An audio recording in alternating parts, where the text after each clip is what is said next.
Do you like scary monsters? Do you like giant robots? Well, Michael Bay, eat your heart out. Pacific Rim gives you what Transformers couldn't. The CGI masterpiece spares no expense in their detailed fight scenes and above-average plot. Let's get into it. So an interdimensional portal opens up at the bottom of the Pacific Ocean in 2013. It lets loose these monsters called kaiju. In order to combat this threat, humanity has made these giant two-man robots called Jaegers. Now skip forward to 2020.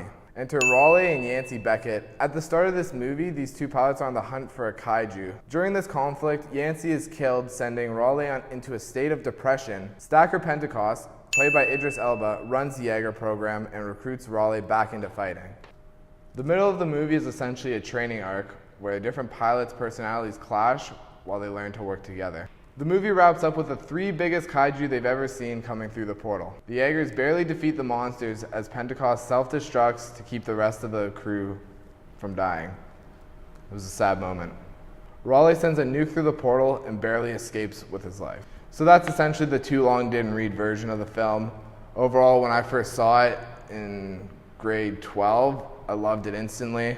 And apparently I'm not the only one. The movie grossed over $400 million, making it Guillermo del Toro's most successful movie to date. Although the action scenes were phenomenal, I felt that the plot was a little bit lacking, but it's not something I'm complaining about. I rate this movie a solid 9 out of 10. The action scenes were phenomenal. The CGI for 2013 was beyond incredible. I felt the casting wasn't as good as it should have been. Some of the roles weren't played to the best of its ability, essentially. And overall, probably still one of my favorite movies.